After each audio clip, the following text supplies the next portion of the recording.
Hello, Pisces rising. Welcome to your Scorpio season energy forecast. My name is Chloe. Happy Halloween, blessed Samhain, happy Witches New Year. I'm so glad you're here. There is the title card from the Jack-o'-lantern Tarot. This is the deck I'm going to be working with for you today for your reading, and it is your ninth house that is activated during Scorpio season. So the new moon falls in your ninth house, and the solar energy, the sun is transiting, bringing to consciousness your ninth house, the Scorpio season. So, yeah, astrologically, there is a lot going on for everyone. We have, of course, the opposition with Pluto and Mars happening at the moment. The Lord of the Underworld and the God of War are facing off, and yeah, the moon being, at in her detriment in Scorpio, Mars being in detriment in Cancer, and that sort of like, mutual reception. So yeah, there's also the Venus and Jupiter opposition, which like hopefully will add some ease to things. But yeah, around the world there is so much intensity right now. What seems to be coming up for you though as a Pisces rising specifically, I am getting a lot of energy around, shifts in like in your mindset or maybe in your beliefs and your values. You are ready to, and thinking about like the context too of Scorpio season, like everyone's, invited to release, to compost, like really letting go of what doesn't serve us, right? I know we say that a lot, but Scorpio season, the Scorpio archetype is very much the most powerful time of year for really, really doing that release work, that forgiveness, that letting go. So it's becoming very obvious to you the beliefs that you hold, things you used to think were true, you were sure of, or maybe you always question, but like it has become so obvious that those are no longer a part of, a part of your belief system. You can tell, which beliefs you are wanting to carry forward into the next chapters of your life, into the next phase of your life, beginning new cycles. And you can tell pretty clearly which values, which beliefs no longer benefit you, and you're able to, really release them with ease at this point.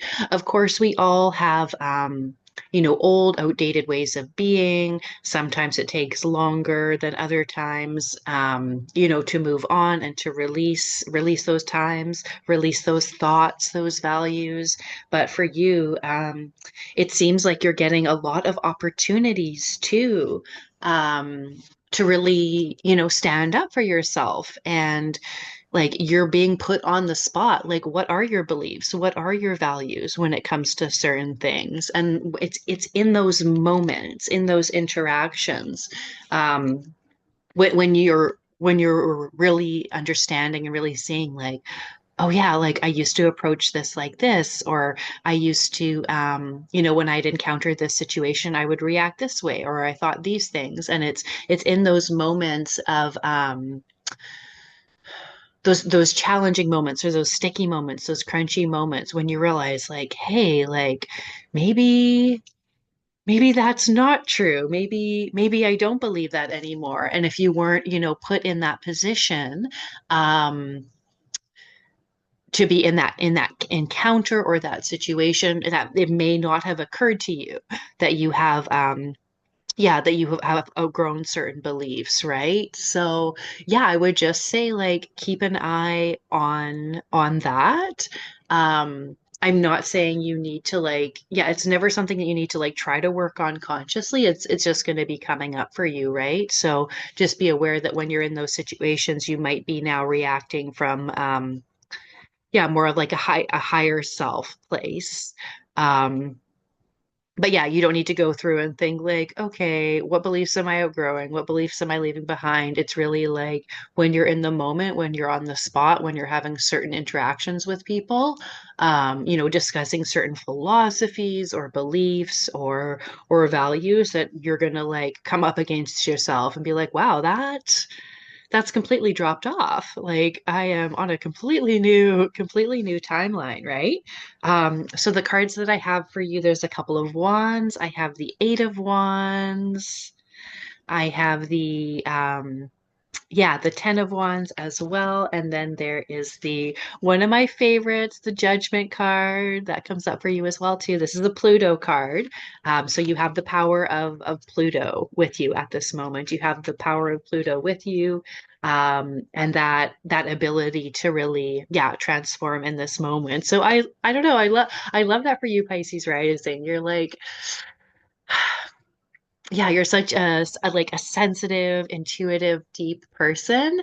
Um, and being able to like, yeah, like absorb so many different ideas and beliefs and thoughts, like it can be a lot. So I think, in those moments where we find like our own power and our own truth and are able to stand in that, it can be yeah, it can be really rewarding, right? And this is what the astrology is supporting you with right now. So I hope that you found that helpful.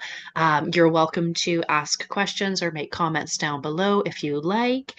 And I'll also share too that I am currently promoting my year ahead reading. We're in November now, so totally makes sense. Everyone is going to be getting into shopping and gift giving soon. So if you would like to gift a year ahead reading, you can send me a message. I'll set you up with a gift card. And year ahead forecast, obviously, like make a great gift for yourself as well. Like you have the right to know what's coming your way in 2025, right? So thank you so much for watching Pisces Rising. Have a great Scorpio season, and I will see you in the next video. Take care.